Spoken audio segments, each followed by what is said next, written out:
Saudara Kepala Kantor Staf Kepresidenan Muhammad Kodari menyampaikan, jika IKN hendak digunakan menjadi pusat pemerintahan, maka perlu fasilitas 3 pilar utama yang harus siap pada tahun 2028. Kodari menjelaskan 3 lembaga yang merupakan pilar kenegaraan, yakni eksekutif, legislatif, dan tentunya yudikatif, sudah harus ada fasilitasnya di IKN. Sejauh ini IKN baru terbentuk fasilitas eksekutif, yakni adalah Istana Presiden. Ia menyebut fasilitas dari DPR, MPR, dan lembaga lainnya juga perlu dibuat agar roda pemerintahan berjalan efektif saat sudah berada di IKN. Sebelumnya pemerintah telah menetapkan Ibu Kota Nusantara atau IKN menjadi ibu kota politik pada tahun 2028 mendatang.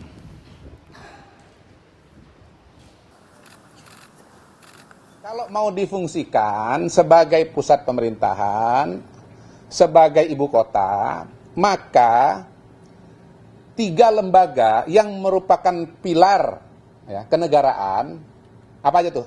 Eksekutif, legislatif, dan yudikatif itu sudah harus ada fasilitasnya.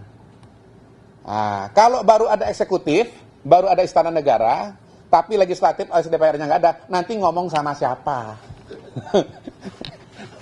Rapat sama siapa? Kira-kira begitu.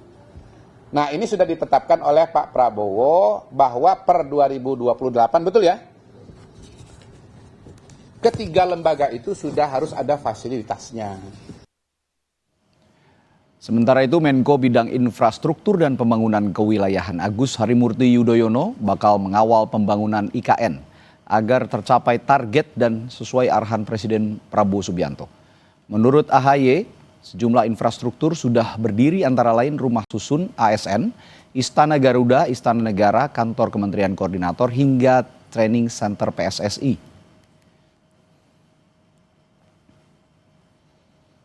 Kita kawal semuanya ya sesuai dengan arahan Bapak Presiden Prabowo Subianto. Kita lanjutkan pembangunan IKN untuk kawasan atau pusat yudikatif maupun legislatif. Nah, kalau itu sudah rampung, tentunya bersama dengan kawasan eksekutif itu bisa menjadi ibu kota politik yang bisa digunakan untuk sejumlah acara. Saudara, pemerintah mengokohkan visi menjadikan ibu kota Nusantara sebagai ibu kota politik Indonesia pada tahun 2028 mendatang. Tapi apa sebenarnya makna dari ibu kota politik? Apakah nantinya kantor pusat pemerintahan seperti Presiden, Wapres, serta lembaga tinggi negara juga akan mulai menjalankan perannya dari IKN? Publik pun saat ini menanti konsistensi dan keseriusan pemerintah dalam membuktikan bahwa IKN bukan sekedar proyek simbolik, melainkan transformasi nyata pusat pemerintahan Indonesia. Kami akan bahas hal ini dengan para narasumber kami. Ada Muhammad Hosin, anggota Komisi 2 DPR RI dari fraksi Partai Kebangkitan Bangsa. Lalu Saidiman Ahmad, peneliti SMRC melalui yang juga hadir di studio dan juga yang hadir di virtual. Ada Ahmad Riza Patria, Ketua DPD Gerindra DKI Jakarta. Selamat malam Pak Riza, Gus, Hosin, Mas Saidiman. Assalamualaikum. Ya, saya ke Pak Riza dulu, Pak Riza. Oh, sepertinya ada kendala komunikasi dulu dengan Pak Riza. Kalau gitu saya ke Gus Hosin dulu. Tadi kan sudah kita simak nih Gus. Ya. Kalau kata Kepala Kantor Staf Kepresidenan Mas Kodari bilang bahwa harus ada 3 pilar negara dulu nih kalau mau menjadikan aktivitas ibu kota negara ini seutuhnya begitu. Tapi di sisi lain juga Mas AHY bilang ini akan menjadi ibu kota politik. Itu apakah artinya ibu kota politik ini menunggu 3 pilar itu tadi jadi di IKN atau bagaimana? Ya, yang pertama untuk menjelaskan secara normatif yuridis ya, tentunya yang lebih berkompeten adalah dari pemerintah ya. Apakah dari Menteri Hukum HAM, apakah itu dari Kepala Kantor Kepresidenan, artinya harus ada penjelasan secara argumentasi hukum ini apa pemaknaan yang kita kenal kan kalau dari amanat Undang-Undang Nomor 21 2023 terkait dengan IKN maupun Perpres 109 2024 kita tidak mengenal frase ibu kota politik, yang kita kenal adalah ibu kota negara. Tapi saya ingin melihat secara substantif sebetulnya ada 2 pesan besar yang ingin disampaikan oleh pemerintah. Yang pertama, ini menepis ya asumsi dan dugaan-dugaan bahwa IKN ini tidak berjalan atau pemerintah tidak sepenuh hati untuk menjalankan IKN bagian daripada program prioritas seperti yang tertuang dalam RPJMN dalam Perpres nomor 12 tahun 2025. Jadi sekali lagi kita ingin melihat bahwa secara yuridis dan secara politis keberlanjutan IKN ini sudah memiliki koridor yang jelas, baik itu timeline waktu maupun norma hukum. Bahwa kemudian ada ekosistem yang harus dipersiapkan itu suatu keniscayaan.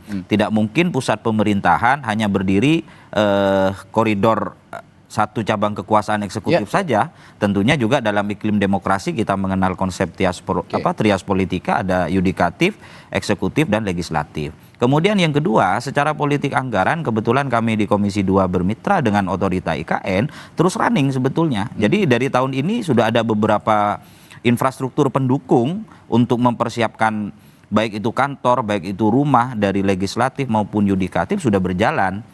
Bahkan di 2025 ini di antara kementerian lembaga mitra Komisi 2, otorita IKN ini penerima anggaran terbesar sejumlah 14 triliun. Dan untuk 2026 ada 21 triliun walaupun yang sudah di-approve 6 triliun. Tapi bukan berarti sisanya itu tidak di ACC, cuman menunggu mekanisme dan penyesuaian dari nomenklatur kementerian lembaga yang lain.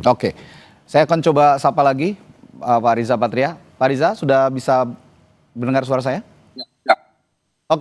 Pak Riza, ini tadi saya tanya ke Gus Hojin bahwa ada pernyataan dari KSP bahwa ini nunggu 3 pilar negara bisa terbentuk semuanya seluruhnya di IKN. Tapi di sisi lain juga Menko Infrastruktur dan Pembangunan Kewilayahan, Mas Ahaye bilang juga ini kan akan jadi ibu kota politik tahun 2028. Nah, alih-alih dilabeli ibu kota politik, nggak sebaiknya kita juga merujuk pada terminologi kota pemerintahan misalnya begitu. Bagaimana posisi Gerindra dalam hal ini? Ya sebenarnya nggak ada bedanya kota pemerintahan dengan ibu kota politik. Apa sih bedanya, kan sama. Ya politik itu kan tadi trias politika, pemerintah itu kan yang sudah disampaikan berkali-kali oleh semua para narasumber maupun dari KSP, ada eksekutif, legislatif, dan juga yudikatif. Itu harus terpenuhi. Itu syarat sebuah bangsa, sebuah negara, dan sebuah ibu kota. Nah, jadi kalau itu terpenuhi secara politik, ini kan kalau lihat judulnya ini kan Perpres nomor 79 tahun 2025 ini tentang pemutakhiran rencana kerja pemerintah 2025. Yaitu apa? Pemerintah ingin memastikan bahwa apabila ada pendapat-pendapat yang menganggap tidak serius lah, berhentilah dan sebagainya, itu tidak betul. Malah dikeluarkan Perpres ini menegaskan Pak Prabowo, pemerintah negara memastikan bahwa proses daripada pembentukan ibu kota negara di Kalimantan Timur selain berjalan, tapi juga dilakukan upaya-upaya percepatan. Kenapa disebut pemerintahan politik?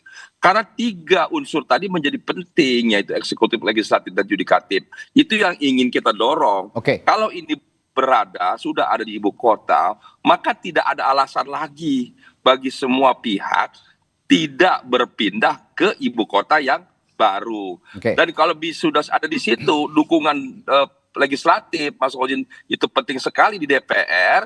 Itu tidak hanya dukungan politik atau political will dari pemerintah, dari DPR, tapi juga dukungan anggaran, transparansi, komitmen, dan dengan demikian seperti yang saya sampaikan berkali-kali sebelumnya, bahwa nanti sektor lainnya akan mengikuti. Apa itu? Yang paling utama apa, kan pada dasarnya utama sektor ekonomi harus bergerak setelah infrastruktur dibangun, bangunan, jalan, perumahan, dan sebagainya. Tapi ekonomi, bisnisnya harus jalan. Maka harus ada hotel. Hotel akan masuk di situ, perlu investasi. Tidak mungkin semua dibayar oleh APBN. Maka swasta harus masuk. Swasta ingin ada kepastian. Betul ini mau dibangun. Siapa saja nanti yang akan tinggal di sana. Siapa yang akan berpindah. Setelah itu bagaimana dengan rumah sakit? Bagaimana dengan sekolah? Semua sekolah juga, swasta juga akan membangun sekolah di situ. Kalau ada pasarnya. Begitu juga mall, pasar, apalagi hotel, semualah, para wisata, semua akan berpindah. Tapi kan mereka kan harus mengikuti pasar. Apa itu? Ada penduduknya, karena itu konsumennya kan yang akan membiayai, karena tidak semua harus dibiayai oleh APBN maupun APBD. Jadi sekali lagi adanya Perpres ini menjadi penting, menunjukkan komitmen, kesungguhan, dan konsistensi pemerintah untuk memastikan bahwa ibu kota negara, tetap ibu berjalan. kota pemerintahan maupun ibu kota politik itu hadir di Kalimantan Oke. Timur. Tapi pertanyaan saya selanjutnya, kenapa harus tahun 2028? Ini juga ekspektasi publik menunjukkan bahwa sebenarnya ya kita pengen lihat juga, publik juga ingin melihat bahwa konsistensi pemerintah untuk menjadikan ibu kota Nusantara ini menjadi pusat pemerintahan. Nah, ini apakah terkendala juga tadi yang disinggung oleh Pak Riza, masalah anggaran, masalah investasi yang belum masuk atau bagaimana? Ya jadi sekali lagi, ini bukan cuma soal anggaran, ini banyak. Jadi membangun ibu kota itu membangun sebuah ekosistem. Itu tidak mudah. Coba kita lihat beberapa negara. Semua negara yang melakukan pemindahan ibu kota atau kota pemerintahan dan lain sebagainya, itu perlu waktu proses yang lama dan panjang. Lihat Putrajaya di Malaysia. Saya datang ke sana beberapa, sepi sekali. Jadi tidak mudah gitu loh, memindahkan sebuah ibu kota. Kalau yang namanya PNS, ya asal ada perintah, nggak ada pilihan, dia pindah. TNI, Polri, Kejaksaan dia pindah. Tapi kalau yang pindah cuma bapaknya, bagaimana dengan istrinya, bagaimana anak-anaknya? Itu kan jadi masalah. Nah, supaya anaknya bisa ikut pindah, tentu harus ada sekolah yang memadai, rumah sakit yang layak dan sebagainya, termasuk ya tempat bermain dan sebagainya. Artinya apa? Semua ekosistem harus dibangun. Nah, membangun ini sebuah proses. Tapi lagi-lagi, kalau sekedar infrastruktur itu cuma masalah uang. Itu mudah diatasi oleh pemerintah kalau cuma masalah uang. Tapi yang sulit adalah memindahkan satu kehidupan atau ekosistem itu sendiri. Nah, ini perlu waktu, perlu dukungan. Nah, ini yang perlu waktu yang panjang. Saya meyakini dulu saya masih di Komisi 2 udah bicara. Tidak semudah itu memindahkan. Bagaimana dengan istri, anak, adik, keluarga itu harus dipikirkan. Memisahkan bapak dengan anak juga itu harus dipikirkan. Ekosistemnya tadi yang harus dibangun ya, Pak Riza ya. Semua pasti ekosistemnya harus disiapkan. Ekosistemnya harus disiapkan secara matang dan sempurna. Ya, nanti setelah jeda saya akan juga bertanya ke Mas Hediman. Saya ingin tahu juga apakah SMRC punya analisis atau bahkan survei misalnya soal opini publik terhadap penetapan IKN ini sebagai ibu kota politik yang sudah digemburkan oleh pemerintah, kan diksinya ibu kota politik tahun 2008. Nah, apakah ini juga berpengaruh terhadap isu anggaran dan kesiapan infrastruktur menurut publik? Saya akan tanyakan itu nanti setelah jeda di Sapa Indonesia Malam. Tetaplah bersama kami. Ya, kita lanjutkan lagi perbincangan malam hari ini. Tadi saya bertanya kepada Mas Hediman dari SMRC soal label ibu kota politik yang saat ini disematkan pemerintah ke IKN gitu kira-kira. Kira-kira reaksi publik atau opini publik akan terbentuknya seperti apa? Karena selama ini kan dianggap oleh publik IKN itu ya ibu kota seluruhnya seperti yang Pak Riza bilang, yang ekosistemnya sudah terbangun seluruhnya begitu kira-kira. Ya, memang sebelumnya ada wacana IKN itu ya akan menjadi ibu kota negara, sementara ibu kota ekonomi misalnya masih di Jakarta. Di Jakarta, sama seperti New York dan Washington DC kalau di Amerika Serikat ya. Kuala Lumpur dengan Putrajaya, Sydney dengan Canberra atau Melbourne gitu ya. Jadi itu biasa di negara-negara lain. Tapi dikotomi itu yang lumrah yang kita dengar ya selama ini. Sementara istilah ibu kota politik saya kira itu relatif baru dalam diskursus mengenai IKN kita. Mungkin yang perlu ditafsir di sana kenapa presiden atau pemerintah menggunakan istilah itu dibanding secara lugas menggunakan istilah ibu kota negara di tahun 2008 dan 2028, dan kita juga harus ingat bahwa ini sudah mundur berapa kali sebetulnya ya pemindahan ibu kota ya sejak Jokowi 2 kali mundur dan ini kemudian mundur lebih jauh ke 2028. Tetapi saya pikir ini menurut saya ini bisa dipahami karena membangun ibu kota seperti kata Mas Riza Patria tadi, memang ini bukan sekedar pemerintahan, bukan sekedar politik di trias politika begitu ya akan pindah di sana, tapi ini membangun satu kehidupan, satu masyarakat. Kalau kita lihat di 3 kota baru yang dibikin yang sangat terkenal ya, Washington DC, Canberra atau Putrajaya, itu kan butuh waktu. Sampai sekarang misalnya di Canberra itu sudah lebih dari 100 tahun umurnya dan masih sangat sepi. Penduduknya hanya sekitar 300 sampai 400 ribu orang. Karakter kota pemerintahan seperti itu ya, tapi ingat bahwa kota-kota ini tidak terlalu jauh dari kota lamanya. Washington DC misalnya hanya bisa ditempuh sekitar 2 sampai 3 jam dari Philadelphia kan ke Washington DC, atau dari New York hanya 4 sampai 5 jam. Putrajaya bahkan kurang dari sejam gitu ya, dia hanya bagian utara dari ini udah lintas pulau ya? Iya, ini lintas pulau sehingga memang tidak bisa menurut saya secepat seperti yang dibayangkan oleh Pak Jokowi. Jadi menurut saya apa yang dilakukan oleh Pak Prabowo sekarang dengan menetapkan kira-kira 2028 baru bisa dijadikan ini sebagai ibu kota politik, menurut saya itu adalah pandangan yang cukup realistis. Ini tidak bisa dilakukan sedemikian cepat karena ada kehidupan yang harus dibangun di sana. Tetapi penggunaan istilah ibu kota politik ini yang bermasalah. Menurut saya ini justru bisa, kalau tadi Pak Riza mengatakan ini untuk memberi kepastian kepada calon-calon investor dari swasta, dari luar negeri dan seterusnya. Menurut saya ini justru bisa menimbulkan ketidakpastian. Seolah-olah pemerintahan ini ragu-ragu. Kenapa tidak langsung pakai ibu kota negara seperti sebelumnya gitu? Kenapa harus belok dulu ibu kota politik? Seolah-olah tidak sepenuhnya atau tidak sepenuhnya yakin target 2028 itu akan tercapai. Setidaknya pembangunan infrastruktur. Kalau kita lihat sekarang kan baru sekitar 20% pembangunan infrastruktur. Belum lagi kalau kita bicara mengenai pembangunan masyarakat atau kehidupan yang lebih kompleks. Gus Sozin, menghadapi diskursus ibu kota politik kira-kira di Komisi 2 DPR, sebagai perwakilan rakyat juga, sebagai anggota DPR, apakah juga ini nanti akan diberikan masukan lah kepada pemerintah? Tadi seperti yang dibilang oleh Pak Saidiman juga bahwa ini justru menimbulkan ketidakpastian untuk misalnya kalau ingin membangun ekosistem ekonomi ataupun ekosistem pemerintahan yang dimana investor juga bisa ikut andil masuk di dalamnya.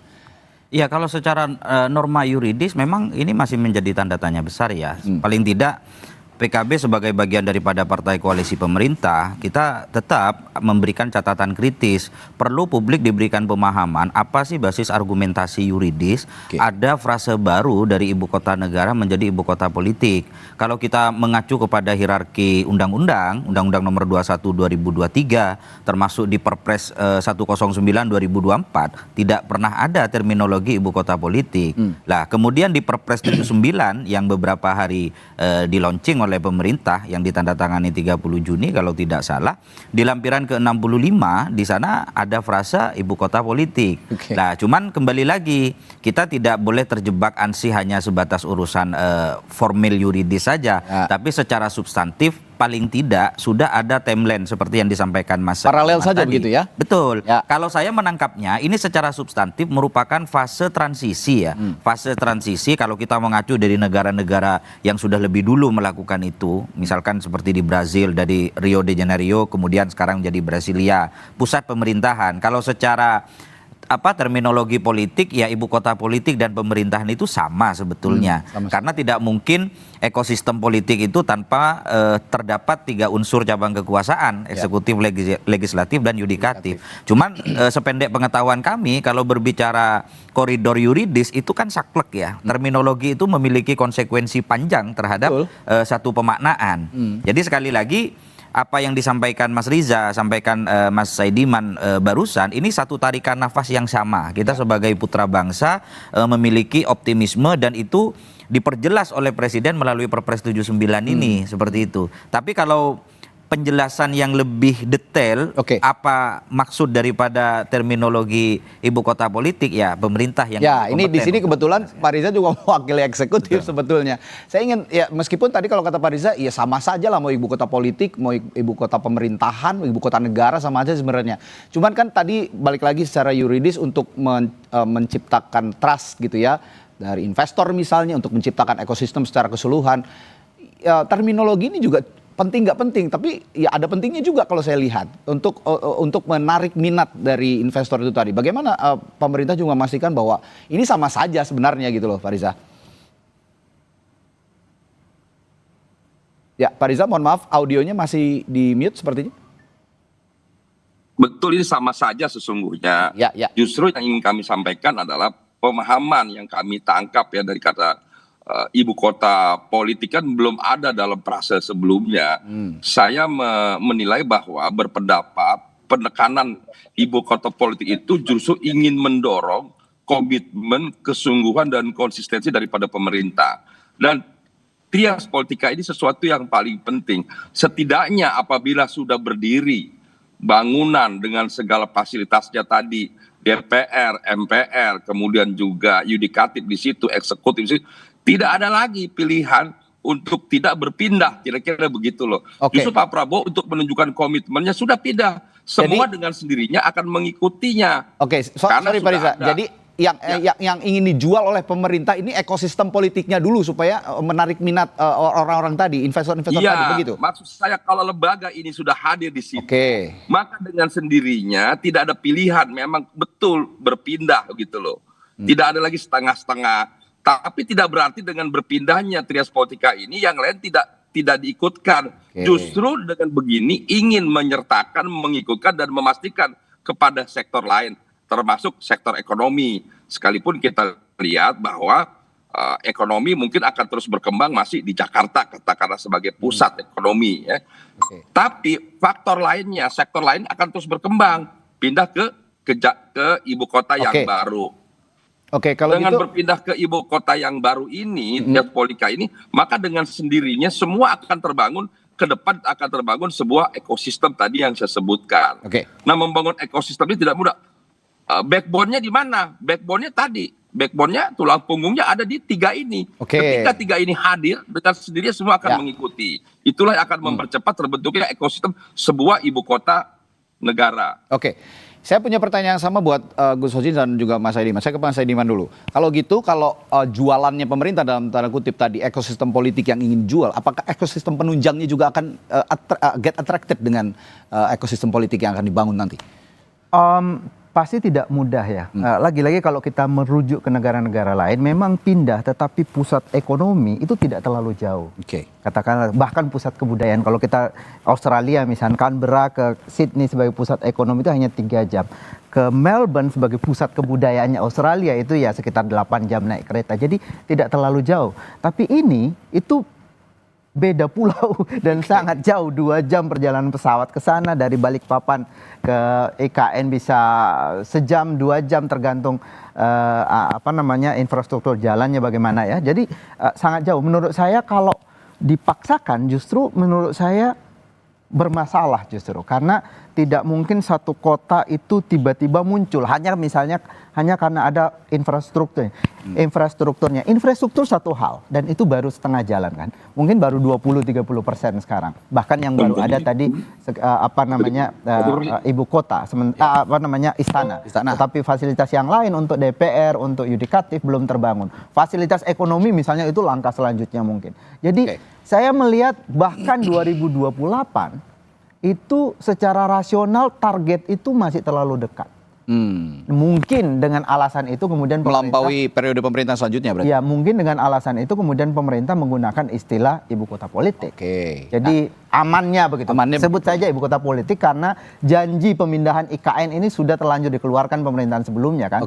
Dan masyarakat, terutama masyarakat di sekitar Kalimantan, Sulawesi itu menyambut dengan sangat positif perpindahan ibu kota itu berdasarkan studi yang kami lakukan. Tapi yang terjadi saat ini Perpres sudah ditandatangani, Gus, bahwa ibu kota politik, frasa ibu kota politik ini sudah ada di dalam Perpres itu. Pertanyaan saya kurang lebih sama sebenarnya. Apakah ekosistem penunjangnya akan juga get attracted dengan ibu kota politik ini, dan kira-kira yang dikatakan Mas Saidiman tadi, apakah ini akan melampaui masa pemerintahan selanjutnya untuk benar-benar secara utuh ekosistem ibu kota pemerintahan ini terbangun di IKN? Iya, kalau berbicara optimisme, kami kebetulan yang memang sejauh ini cukup intens dengan otorita IKN. Kalau kita melihat beberapa indikator secara politik anggaran, kemudian secara timeline pelaksanaan di lapangan masih on track ya. Apalagi dipertegas dengan keluarnya Perpres 79, ini semakin menguatkan keyakinan kami 2028 bahkan 2027 maksimal 2027 akhir itu sudah bisa jalan di sana. Jadi mohon maaf, kalau terkait infrastruktur eksekutif itu sudah hampir 100%. Dari istana, kemudian rusun untuk ASN, kemudian transportasi, fasilitas pendukung lainnya. Bahkan yang untuk legislatif dan yudikatif ada beberapa yang sudah keberlanjutan. Di tahun 2026 itu melanjutkan apa yang sudah dicanangkan. Kalau tidak salah bulan depan, Oktober, itu sudah mulai running yang untuk bangunan legislatif dan yudikatif. Artinya secara timeline waktu, kebetulan kami yang cukup intens dengan otorita IKN, baik pertemuan secara formal di DPR maupun kita kunjungan ke lapangan ke IKN, semuanya masih on track ya. Terus kemudian yang kedua, Mas, ini pindah ibu kota ini kan sebetulnya ini membentuk satu peradaban baru ya. Ini menjadi satu simbol bagaimana Indonesia bertransformasi dari negara berkembang menjadi negara maju. Jadi terkait dengan masalah jualan. Mungkin saya punya sudut pandang yang sedikit berbeda dengan Mas Riza. Nggak mungkin ekosistem pemerintahan kita jual kepada investor. Karena muara atau filosofi pemerintahan itu kan public services ya, bukan business oriented. Jadi ini menjadi trigger awal sebetulnya, menjadi stimulus awal fasilitas penunjang pemerintahan 3 cabang kekuasaan ini untuk kemudian migrasi orang-orang atau ASN dan pejabat ke sana untuk men-trigger ekosistem ekonomi juga pada akhirnya ke sana nanti. Artinya sebenarnya Perpres ini harus dipoles lagi sepertinya untuk mereka-mereka yang ingin juga tertarik untuk berinvestasi di sana, termasuk ekosistem penunjang bisa menopang keseluruhan ibu kota Nusantara sebagai ibu kota pemerintahan. Dan yang harus dipahami publik adalah saat ini yang dibilang Gus Hozin tadi tetap on the right track. Jadi 2028 ini akan jadi titik awal mungkin jadi pemerintah untuk bisa sepenuhnya memindahkan ibu kota negara ke IKN. Baik, terima kasih diskusi kita malam hari ini menarik sekali. Terima kasih, Mas Gus Hozin, Mas Saidiman, juga Pak Riza yang bergabung melalui virtual. Ya, terima kasih. Sampai jumpa lagi. Mas Riza.